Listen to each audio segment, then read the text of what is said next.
There's a bomb planted under the European Union. The European Union has just passed a resolution prohibiting its members from buying Russian energy resources, gas and oil, starting from January 1, 2028. So for 2 years and 2 months it's allowed, but after that it's not. That means new contracts for supply agreements can't be signed after January 1, 2026. In general, basically, everything will end, and all current contracts will end as well, at the end of 2027.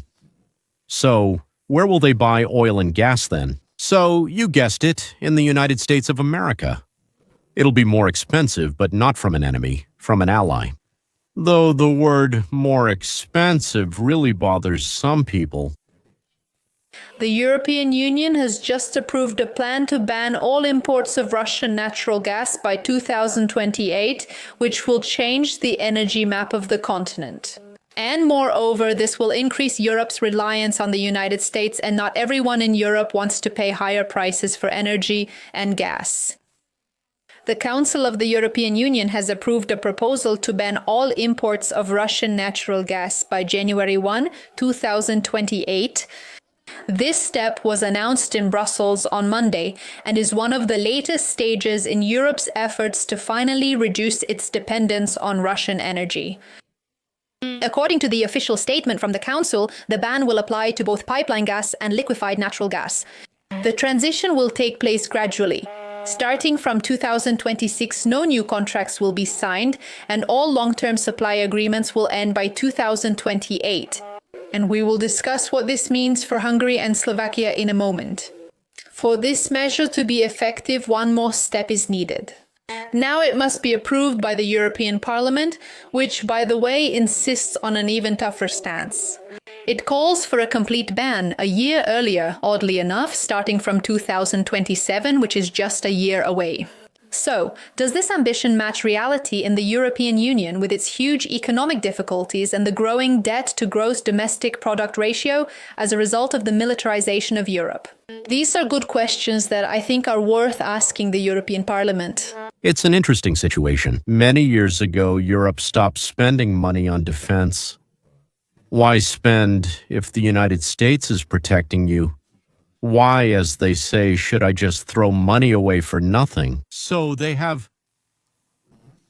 freed up funds stolen from those who actually earned them. If they took less, I would understand, but that's not what they did. They took this money to distribute it to the population. Well, to that part of the population, of course, that later voted for them. Because the population used to handouts votes for whoever gives out more. Naturally, they're handing out stolen money. Secondly, Russia sold gas and oil to Europe at a lower price, so to speak, than if they bought it elsewhere. If the European Union's policy, let's say, hadn't interfered with the Kremlin, and then countries received discounts, and individuals, it seems, received sums in closed accounts, either in Switzerland or in the Cayman Islands, somewhere. As they say, I wasn't there to see it myself, I don't know, but it feels like there's no way it could have happened without bribes. So everyone was satisfied with everything. But suddenly, the Europeans found out two very unpleasant pieces of news. First, their buddy Vova, Putin, Vovchik, I would even say, and his team are planning to attack them because they have grown weak. And as they say in Russian, only a fool wouldn't attack someone who is weak. And second, his daughter. Trump won't protect them if they don't start taking the defense of their own territories seriously. Like, well, so to speak, if you're doing something, why should I do it instead of you? Yeah, and it hit them like a sledgehammer. Well, that place called the Head, yeah, they all thought it was just words. Then Trump was removed after his first term, and so Nirvana returned again, but Trump came back. And in Europe, they were finally forced to face reality, which, by the way, is what I also wish for Ukraine. And they realized that they need to build up their strength so that no one attacks them. They, oh horror, will have to increase military spending. You can't even imagine it, my lord, 4 times as much. Because right now it's just 1, 2, or 3% of the budget. They promised 2, but most didn't reach that, and now they'll have to pay 5% of the budget. What's interesting is that this proposal is not officially part of the European Union sanctions regime. And that's a very important detail because it shows that the European Union is actually fragmenting and how it has to bypass rules and norms in order to effectively achieve its political agenda. This new initiative is being introduced within the framework of the bloc's trade policy. This is a key difference, which means that member states no longer have the right to veto. Of course, this is not a new initiative as such, but the speed at which it will be implemented by 2027 or 2028. In other words, the center has always found a way to outsmart the union members, knowing that 2 countries, Hungary and Slovakia, will resist. That means, according to the European Union law, which they themselves developed, the project will not pass. So the clever bureaucrats decided to slip this decision into an already approved package in which they had the right to make statements and amendments. And so, as part of this approval, they slipped this in. Personally, I'm glad they did. But again and again, it's proven that the powerful of this world bypass any treaty or agreement, no matter what, even those that form the basis of cooperation. Yes, people were invited and told, we'll decide everything together. If one side opposes, that's it. But if it's allowed, I'll sign. They sent it. It turned out that apparently this can be bypassed if you really want to. Once my mom told me, if you're not allowed but you really want to, then you can a little bit. I don't remember what it was about, but in my opinion, that's what most people on Earth do. So you see, what's mine is mine, as Europeans say, and what's yours too. Well, if I really want it, it'll be mine. Well, there you have it. That's how things go. Many people don't like that countries will now be arming themselves instead of focusing on social programs, and they'll also be buying more expensive gas from friends instead of the cheaper one from the enemy, who, by the way, uses the money earned to attack, has already attacked Ukraine and might attack them and capture them. No, not right now, not this very second. Right now, cheaper gas is more important. There you go. Well, what can I tell you in Moscow? That's just how people usually think. There you go. And why do you need more money? Socialists, Democrats, communists, fascists, and so on will explain it to you. Because they want to give more to immigrants who came to Europe to Islamize it and bury it. Everyone must be militarists, and everyone must support militarization at the expense of cutting social spending. Look, this is how the World Affairs program works. Twist the meaning of what's happening. For example, not at the expense of the United States, which paid for our defense. We could allocate the freed-up funds to the social sector. They say now they want to arm themselves at the expense of reducing aid to the elderly, the poor, and the sick. It sounds terrible to arm themselves at the expense of the elderly, sick, and poor. It's awful. But what came next was even more interesting. For many years, Hungary and Slovakia claimed that giving up Russian gas would cause economic chaos and raise prices for consumers, as has already happened across the European Union. But for other European Union capitals, the political agenda is more important than economic considerations. That is, from her words, something bad can be inferred. Political games are more important than economic necessities, and when she starts buying gas and oil from Russia, while also funding the Ukraine war, preparing for a possible attack on Europe and a takeover of the European Union, these are just political games, right? And isn't security the #1 task of any government? The only thing that stands above the economy, ladies and gentlemen, is security. The host completely forgot about that. Maybe she didn't know or didn't think about it or wasn't interested, or maybe she's just as clueless as Robert De Niro. There's Barbara Streisand, Sean Penn, Susan Sarandon, or Sarandon. It doesn't matter. I meant to say maybe she is dumber than they are, but then I thought dumber than Marson, Sean Penn, Susan, that very Sarandon, is practically impossible. Previously, 50% of all hydrocarbons in Europe came from Russia. Today, it's 13%. In 18 to 24 months, zero. Russia is left with India and China. Let me tell you how, through pressure and bribery, Russia increased its earnings from selling gas to Europe. The year 2000, for Europeans paid $120 for 1,000 cubic meters of gas. I still remember, I think they used to pay $30, but all right, in the year 2000 now, 2008, $350-400 for the same 300 cubic meters. How is that? Did they triple the price in 8 years? Not bad, right?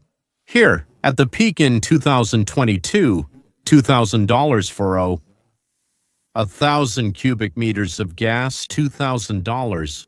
And now, when Europe has diversified its suppliers, prices have returned to the 2008 level, and that's $400 for 1,000 cubic meters. When buying liquefied gas, well, from the United States, Qatar, Norway, Algeria, and who else? Azerbaijan, the cost increases by 40 to 70%, depending on the supplier, the transportation distance, and so on. Russian gas mainly goes through pipelines, which naturally reduces costs. But with the money it earns, Russia manufactures weapons, and as we've already discussed, it could use them to attack. And in general, it's constantly hinting that it will attack Europe. So what are the far-left propagandists telling us? That's it. During the same period, the cost of living in the European Union rose sharply. As you know well, consumer confidence has dropped, and its major economies, starting with Germany, have begun to deindustrialize. So the European Union is basically shooting itself in the foot and is now doubling down on this strategy.